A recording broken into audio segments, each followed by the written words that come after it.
би сакал да споменам дека пратениците од владачкото мнозинство треба да бидат среќни кога има дискусии на колегите од опозицијата, а не да реагираат на секое пријавување за збор. Добивам чувство на моменти дека секое пријавување за збор повеќе колеги, дел од колегите од мнозинството, не сите, со исклучоци, во секој случај, не можат да го трпат, не можат да го поднесат. Тоа не е нормално. Тоа не е нормално. Сите тие реакции кога некој се јавува за збор или зборува од место и до фрлање не се во ред. Мислам дека и колегите пратеници и владата длабоко треба да го ценат ангажманот кој што и ние го правиме со коректен однос према текот на седниците. Да се вратам на темата.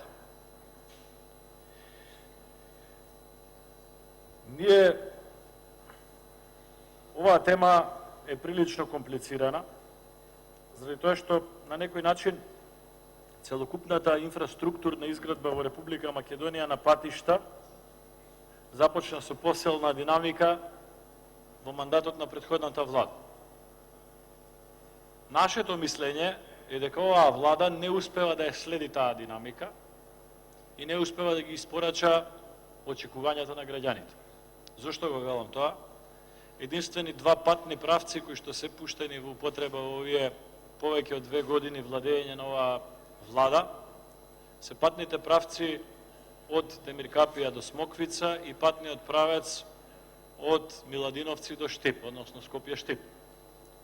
За волја на вистината, над 95% и двата патни правци беа завршени во моментот кога власт ја превзема управата врз извршната власт.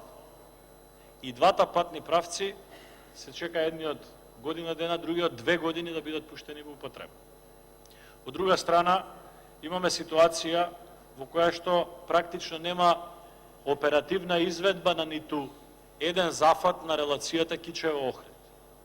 Има колеги пратеници од опозицијата и од власта што секојдневно патуваат, самите се свесни и знаат дека или можете да видите тројца работници по цела должина или не можете ни тројца работници да видите. Во ист момент ви се случува изведувачите на патот Градско Прилеп да ја откажат работата заради за нив познати причини. Не би сакал да шпекулирам, иако има многу шпекулации во јавноста зашто шпанската фирма одлучила да ја напушти таа работа. Во тој момент, кога јавноста критично е настроена спрема владата на Република Македонија, во делот на изградба на основна инфраструктура, поради тоа што се гледа дека не се реализираат никакви капитални големи проекти, во тој момент владата на Република Македонија одлучува да гласа на седница за 2 точки.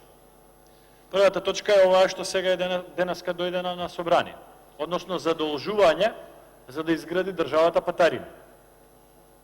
Втората точка е точката за утврдување на цената на новите патарини, на автопатите кои што ги направила претходната влада, а оваа влада требаше помина 2 години да ги пушти во употреба.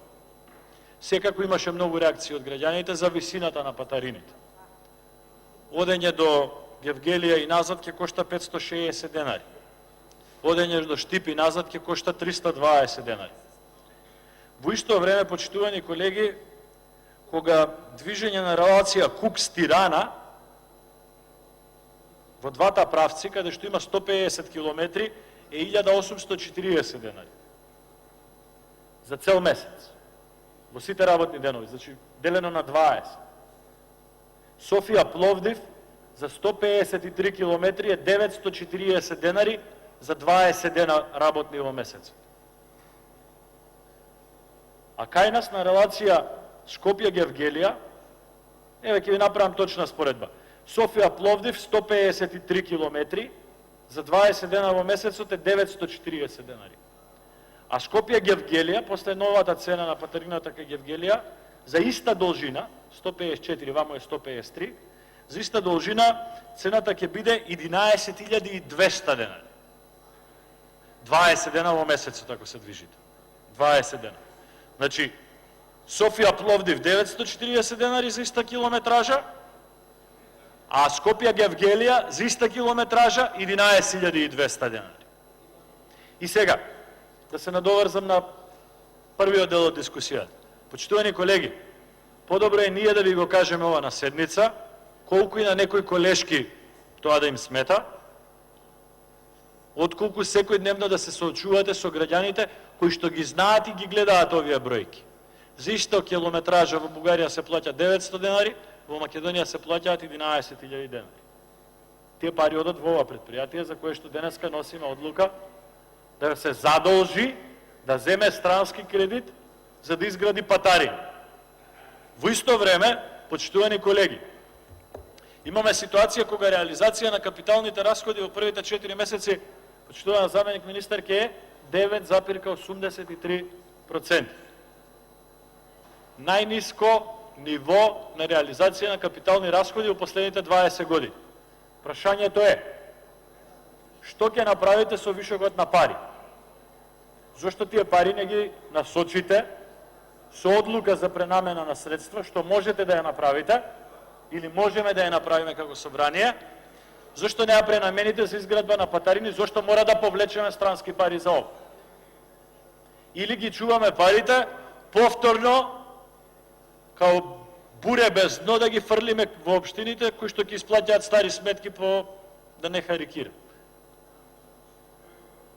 Па ќе ги повикуваат фирмите да се договараат на маса и под маса за поврат на долговите стари 5, 10, 15 години.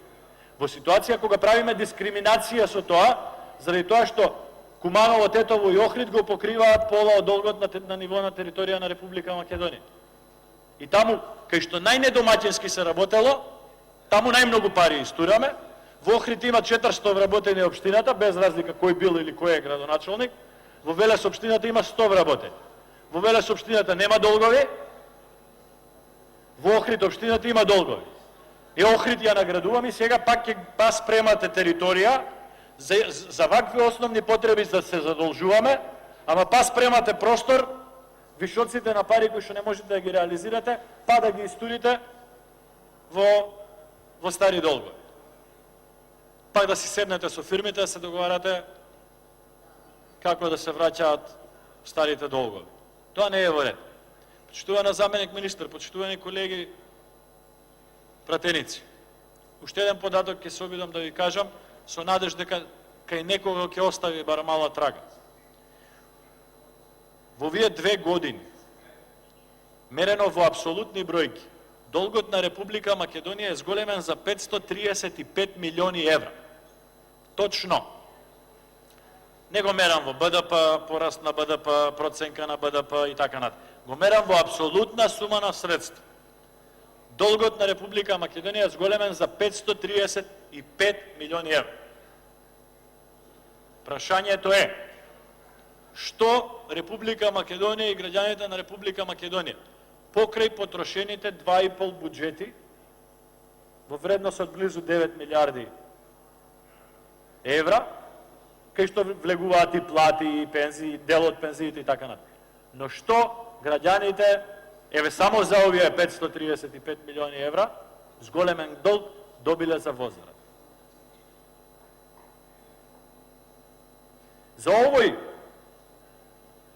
За ова задолжување, граѓаните ќе добијат нови патари. За вкупното ново задолжување од 535 милиони евра, прашањето е што добиле граѓани. Дали за тие пари се изградени болници? Дали за тие пари се изградени патишта? Дали за тие пари се изградени училишта? Што граѓаните добиле за новите 535 милиони евра долг? Посебно кога пратениците, министрите, замениците министри во кампањата ветуваа дека нити еден денар нема да се зголеми долгот на Република Македонија. Имате десетици пресконференции, имате програми зад кои што стојат вашите подписи, каде што сте добиле гласови врз база на ветување кое што сега не го исполнуваат. Кога би биле надвор во прометот, во економскиот промет, веднаш би бил раскинат договорот, зашто основните клаузули од договорот не ги почитуваат. Ако некој одговори на овие прашања во ред, ако не одговори, Фајн, да ред. мојата обврска како пратеник од опозицијата сум ја исполнил за да ви Фајн, да укажам ред. во кој правец Ви благодарам.